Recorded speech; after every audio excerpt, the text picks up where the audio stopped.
Hello, everybody. I am Mike, and I am here to talk about fermented vegetables. All right, we do lots of fermenting beer and mead and other such things in this club. So I thought I would take some time to look at fermenting vegetables. It's a hobby that I love. Um, yeah, we're going to talk a little bit about it, and we'll throw together a couple quick ferments here, and it's going to be lots of fun. So, what is fermenting vegetables? What are we doing when we're fermenting vegetables? Well, we're taking vegetables, whatever vegetables we might have on hand, and we are fermenting them with lactobacillus. All right, we're going to ferment them with bacterias, good old lactobacillus like we use in our sour beers and what have you. And we're going to use it to ferment our vegetables. It's going to help preserve them and make them nice and tasty, a little funky, a bit tart and sour, as lactic acid will do. So what we want to do is take our veggies and we want to put them in an environment where lactobacillus can succeed, where it can grow and break down the sugars in our vegetables, turn them into lactic acid. So the keys are, one, we need salt. We want a salty environment because most of the bad bacteria, the bacteria that are going to make us sick, they don't like a salty environment. So if we use some salt, we kill off the bad bacteria. Lactobacillus can handle a little salt, so it can still grow. The lactobacillus will grow. It will create lactic acid, make it an acidic environment, making it even more hostile for bad bacteria and such. Our other concern, though, can be mold, which we can get when we have oxygen, when we have air. Lactobacillus is an anaerobic fermentation. It ferments anaerobically, so no oxygen. So we want a salty environment, and we want an environment with no oxygen. Most common way to do this is with a brine. All right, we make a liquid brine with water and salt and use that to ferment.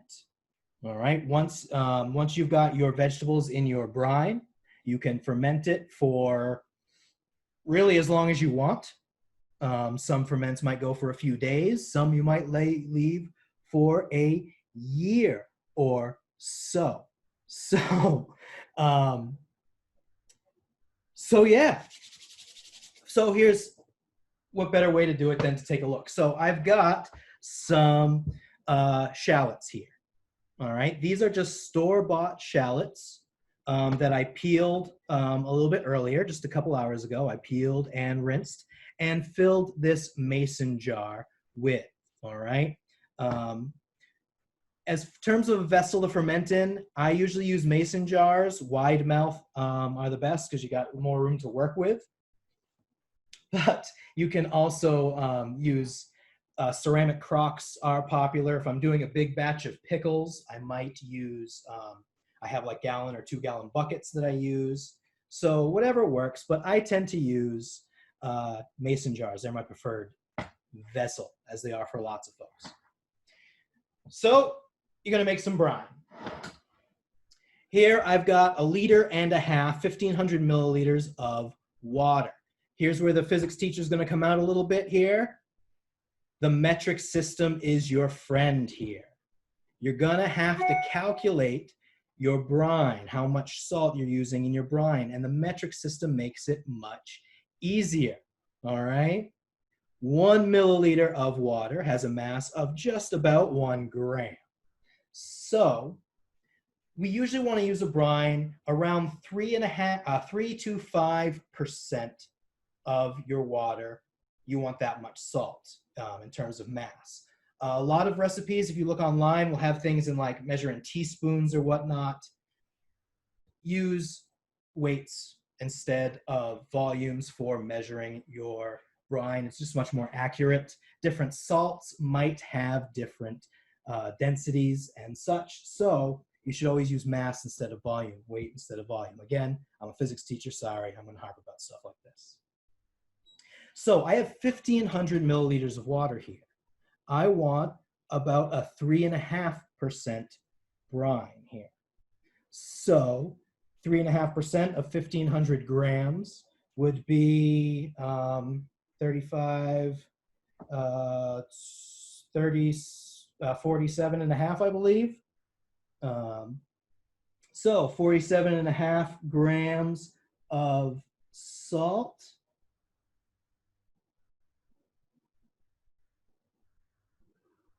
There we go.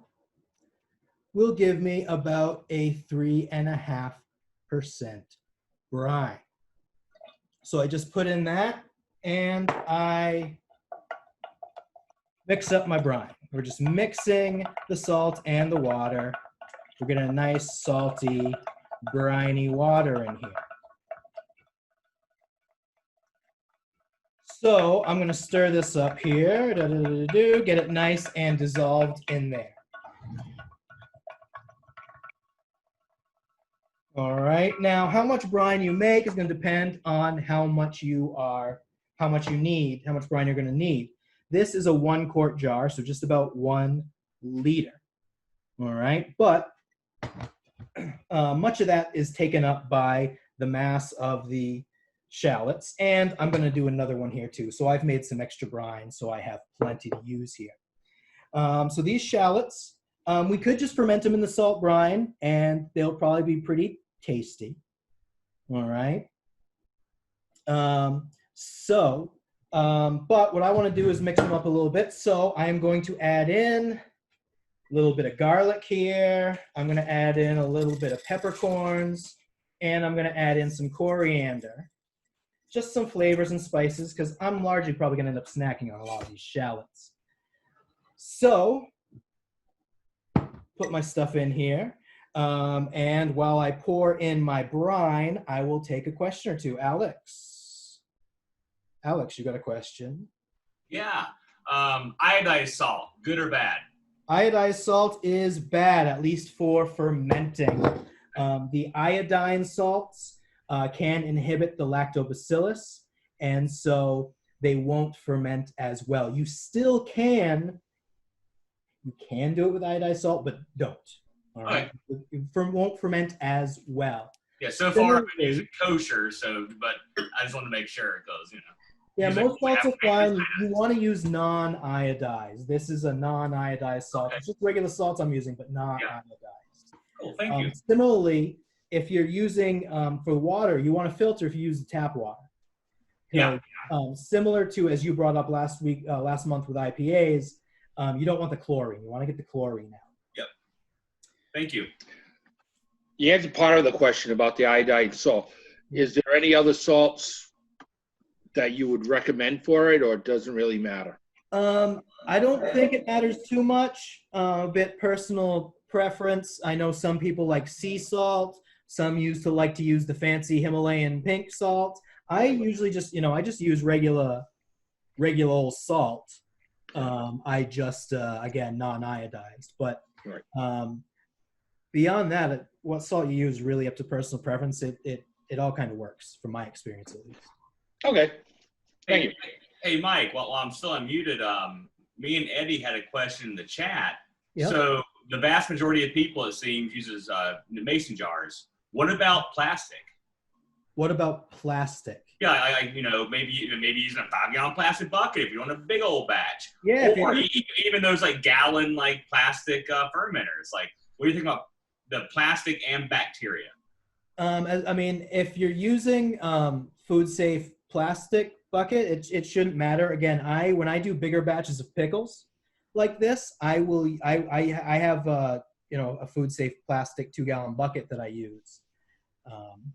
Do you think it's the same as beer in terms of we're trying to let lactobacillus do all the work in this? If you ever get any sort of mold or anything by accident, should we just scrap that plastic, kind of like you do for a clean fermentation for beer, or do you think it's okay to still use it? Clean it well and it's all right, because the salt is going to the salt in your brine is going to take care of any bad bacteria. So if there's any nasty, unhealthy bacteria that might be in your bucket, the salt brine is going to take care of those. Well, thank you. So, and as long as you keep everything out of the oxygen, which we're going to touch on in just a minute, you aren't going to have any mold problems. So using a plastic bucket's fine. Just again, like using a glass carboy or using a plastic bucket in beer, just make sure you clean it, as you should anyway. Thank you. Yep. So I just poured some of our brine into this jar of shallots. You want enough to be able to cover all of your veggies, everything. You want them all covered by the water, and you still want to leave a little bit of headspace in the jar. All right, this is fermentation. There's going to be CO2 release, so you need some headspace, or else you're going to have a little bit of overflow. I put like a kitchen towel underneath my fermenting jars while they're fermenting, like just in case. There is a little bit of a little overflow, a little active fermentation, but leave a little bit of headspace there. And to avoid mold, everything needs to be submerged under the brine. This is where we get our anaerobic environment. This is where we get no oxygen in our environment. So you put the stuff in there and it's going to float. You'll see I have shallots floating above the water here. So you need to be able to weigh it down. A very common method is these glass weights. They are sized just enough to fit inside a wide mouth mason jar lid. And there's a glass weight with a little handle, which will weigh down your vegetables in your ferment. Keep everything under the brine. This is a handy way. They are not always the best. One of my favorite ferments is jalapeno peppers. I slice them into like jalapeno rings and ferment them for a couple months, and they're just delicious. But because I cut them up into rings, a lot of times they can kind of float up around the side of the weight a little bit. So weights can be good for bigger cut things like these whole shallots, but for smaller things, a weight might not work as well. There are other methods of keeping them under the brine. What some people will do, and I have done before, is to take a plastic baggie and put some water in it. I prefer to put some brine in it. That way, if the baggie breaks, you don't dilute your brine, but you put your baggie of water in there, or brine in there, and that can push down, hold everything down below the brine. I put a little too much in this baggie. But that's another way to help keep everything below the brine. If you don't keep everything below the brine, then you will get some things in the oxygen, and you can get mold growth. Once you've got some mold growth in there, you want to toss it. Molds can be bad, certainly. I actually just had to toss a jar of peppers the other day because some of them, like I just explained, got up around my glass weight and got rather moldy. So long as you keep everything below the brine, you're good there. Then you're ready to seal up your jar and put it aside and let it ferment for a while. But we are homebrewers. We don't know. You can't ferment something in a sealed container because then you're making yourself a little bit of a pressure bomb there, as we're going to release CO2. So you have various options. I like to use these plastic mason jar lids. These ones are called mason tops, but I don't know if there are others. Don't worry, Alex, I am going to get to vacuum fermentation. Don't worry. So if you use one, I use one of these. They got a grommet for an airlock in it. So I'll just screw that on there. Grab one of my airlocks that's not currently being used to ferment beer. And stick it right on there. That way, CO2 releases as it ferments, just like when we're fermenting beer. If you don't want to go and get one of these lids, there are other options. One is to use your regular mason jar lid. All right, but if you do this, you need to make sure you burp it every day or two. Let that excess CO2 out. All right. I much prefer the set it and forget it type of solutions, which is why I use an airlock. Plenty of other ways to do it as well, though. I've seen people get real creative. One way I've seen people do is to take a rubber glove and put that around the lid. All right, and maybe to secure it, a rubber band. Put that around the top. That way, as the CO2, as it ferments, the CO2 goes, all it does is blow up the glove. And if too much pressure builds up, the glove will blow off. So at least that's better than having your jar blow up. So other random ways to do it. There are ways you can deal with your CO2. Again, I much prefer the plastic screw-on lid with an airlock. All right, so now I'm going to take this. I'm going to put it in my jar, in my cupboard over here, and room temperature in the dark is best for your ferments. Warm is slightly better. Lactobacillus likes warm temperatures. And again, how long you let it ferment is really up to you. Some ferments, sometimes I'll do pickles and I'll let them ferment for only a few days. I have had peppers that I have had ferment for almost a year. So really it's up to you. The flavor adjusts and changes a bit as fermentation happens over the period of time. So it's really a great experiment, excuse me, need some more beer, to kind of play around and see how time affects the flavor. The best way really to tell, for example, shallots, I've never fermented these before. This is my first time fermenting these. I have no idea how the flavor is going to change over the next few months. So what I'm going to do is every couple of weeks, I'm just going to go, I'm going to pop open my jar, I'm going to take out a shallot, and I'm going to try it and see how it goes. And once they get to a point where I'm really happy with the flavor, then I'll take them and I'll put them in the fridge. In the fridge, the fermentation will slow down immensely. And they will be fine. They will keep in the fridge for months if they last that long without me eating them first. Josh, you have a question? My thought was to help counteract against the oxygen intrusion is to fill your jar completely up to the top with brine and then put your airlock, your cap and your airlock on. Is that a bad idea? Yeah, again, you want to leave a little bit of headspace. This is actually, now that I've put my weight in, slightly even more full than I'd like. Okay. Because you're going to get, same with like when you're fermenting beer, all that CO2 release gets, you'll have a bit of overflow. Some of your brine will kind of flow out your... Oh, right. You want a place for it to go. Yeah. All right. So that's what you don't want to fill it quite all the way. In fact, before I put this in the cupboard later, I'm probably going to pour a tiny bit about this brine out. Have you ever used a blow-off tube with like a, I haven't used a blow-off tube with probably not really necessary vegetable ferment. There have been times where I kind of wish I had, if they're filled a little much. Yeah. But yeah, you want to leave a little bit of headspace, just like when fermenting a beer. Okay. Fred. So how constant do you want to keep the temperature? I saw Rich posted that 80 to 95 is perfect for lacto. And I keep my house at like around 75 for my dog and whatnot. What if I put it in the garage? Garage this time of year, it's probably fine. I think it would get a little hot. I would just leave it in the cupboard, like 75 in your house. It may not be the ideal temperature for lactobacillus, but it's still a plenty fine temperature for lactobacillus. It'll do its thing. Okay, does it take longer? It would take a little bit longer, but really this is often a game of patience in the first place. Yeah. But yeah, if it's warmer, it'll happen faster. But I do all my veggie ferments in my cupboard right here in my kitchen, where it's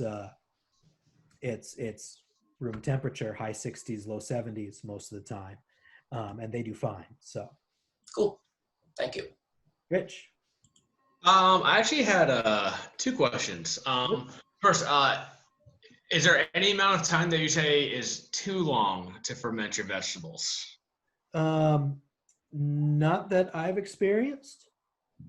If I have 2 years, just let her rip. Yeah, I've not let one go for 2 years. But I know of people who have. Okay. And say they're wonderful. Go. Sorry. But yeah, as long as you're not getting mold growth or anything, you're good to go. My other question was, have you ever had experience with fermenting fruits and maybe fermenting fruits like alongside like a vegetable, maybe like when making like a hot sauce or something like that? What do you mean by like other fruits? Like having like a fruit and say like a hot pepper in the same vessel at the same time. Oh Like, yeah, you can throw in whatever you want, really. Vegetables and fruits all will ferment good. Firmer tend to be better because they won't get as mushy. But if it's something like, as you said, or making a sauce where you're going to end up blending it up anyway, then that mushiness doesn't really matter. all right, Yeah, any fruits, vegetables, they all got natural sugars in them, which the lactobacillus will happily ferment away. great, yeah, thank you. That's what I Eddie. got. I've unmuted Eddie. Yep, thank you. What about storage once you fermented and you remove the airlock, you now want to keep it shelf stable? I know general rule of thumb used to be a year. I think now guidelines say like 2 years is fine. But really, how long do you think these could stay shelf stable for? With my home fermented things, once they're where I like them, and I've taken off the airlock and I've put on just like a regular lid, I toss it in the fridge. Home fermented stuff is really is ideally supposed to stay in the fridge, and everywhere I've seen and read and looked has said about a few months is how long it should that stuff should keep. I've never had any last longer than that because I always ended up eating it all before that time's up. But I've definitely had things for certainly for a few months at least. All right, we have Matt Paiva. Hey, so question, have you fermented something that was maybe unusual that like turned out great, and then flip side something that was not so great? Because I mean, I've seen people kind of do typical hot peppers, etc. Like, have you done something a little uncharacteristic? Nothing too crazy. Most of the things I've done are I do a lot of sauerkrauts because I've always loved sauerkraut. It's really what got me into fermenting foods, is making sauerkraut. One of my absolute favorites. I do a lot of pickles, asparagus, green beans. This is my first time doing shallots, but nothing too crazy. The asparagus is one of my favorite veggies. I love asparagus. And I just fermented with just brine and no other seasonings or anything. And I didn't like it anywhere near as much as I expected I was going to. So I think next time I'm going to try and add some garlic and some peppers and see what else might go well with it. But nothing too crazy yet. I think the shallots is about as different as I've gone so far. Cool. Okay. And I am unmuting the fog machine. I'm curious about storage. If you could, you can you basically just cap it and stick it in the fridge. But have you read anything about canning it and like actually like some sort of like processing so you can make it shelf stable? You could go and can it after you've done it. If you do, here's one of the things though: you're killing off all the lactobacillus. Yep. So you lose the probiotic benefits. All right. One of the health advantages to this is all that lactobacillus, like in your yogurt, like those Jamie Lee Curtis commercials. Yep. This stuff's all once it's all nice and fermented, you got so much lactobacillus that's good for your gut health. So you absolutely can it. It'll probably alter the flavor a bit, but it'll also again kill any benefits. You probably keep most of the flavor though. I would think. I haven't tried canning fermented stuff. It's like if you buy sauerkraut in the grocery store or something, they must have some sort of way of pasteurizing it, I guess. So a lot of stuff you buy at the store ends up pasteurized. Right. So maybe you just don't heat it up too.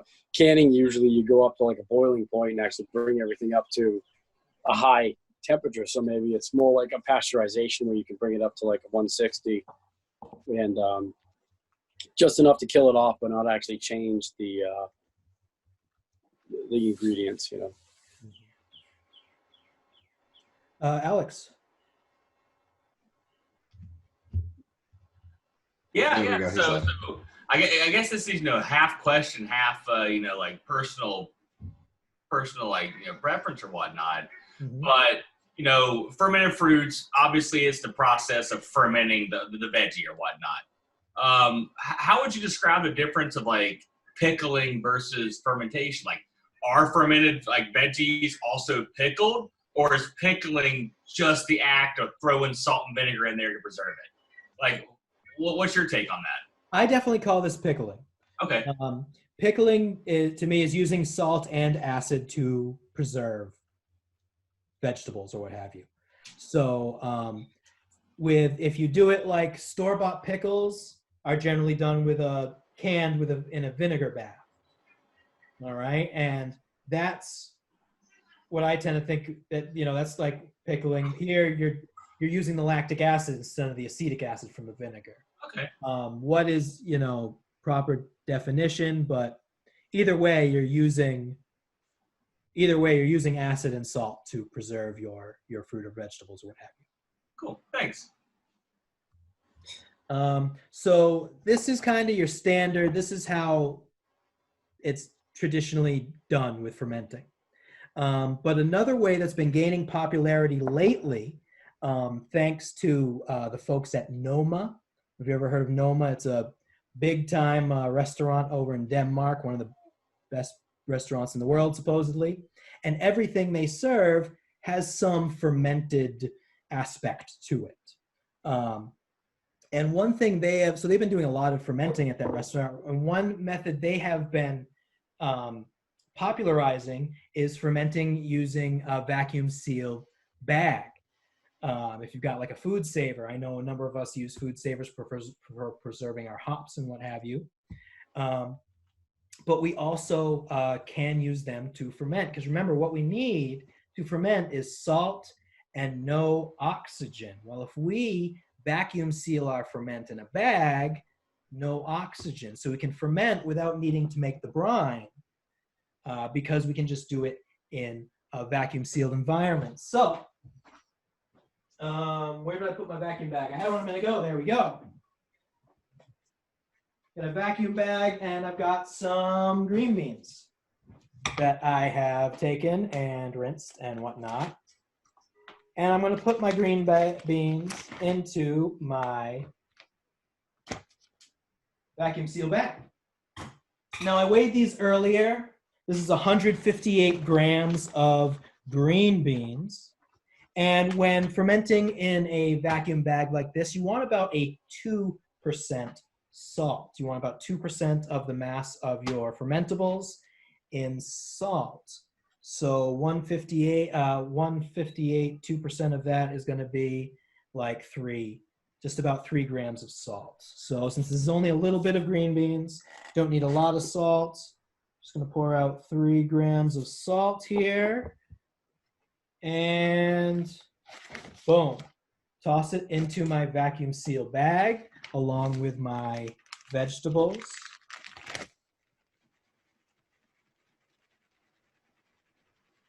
Shake it up a bit to get that salt all mixed in there.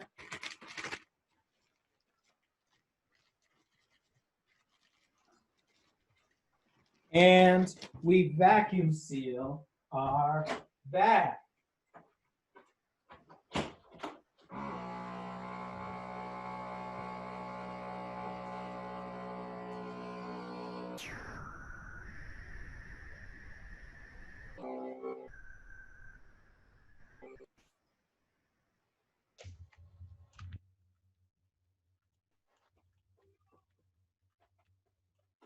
Wonderful television, I know. Good thing I have the editing power on this. So we've got them vacuum sealed now. And you may wonder, oh, hey, but I thought we didn't want to seal this up, right? It's going to ferment. And it's going to release CO2. And it is. And that's one of the great things about vacuum sealing it like this is the bag will start to expand, will puff out as it ferments. It'll loosen up a bit. If we leave a little bit of headspace, we should have enough room in the bag. And so Here's some jalapenos I've been fermenting this way for a little bit. And the bag, you can see, is no longer sealed up, but it's puffed up. It's inflated from the fermentation. All right. So you do want to keep an eye on it. If you don't leave enough space, it could puff up to the point where it could burst. So you want to keep an eye on it.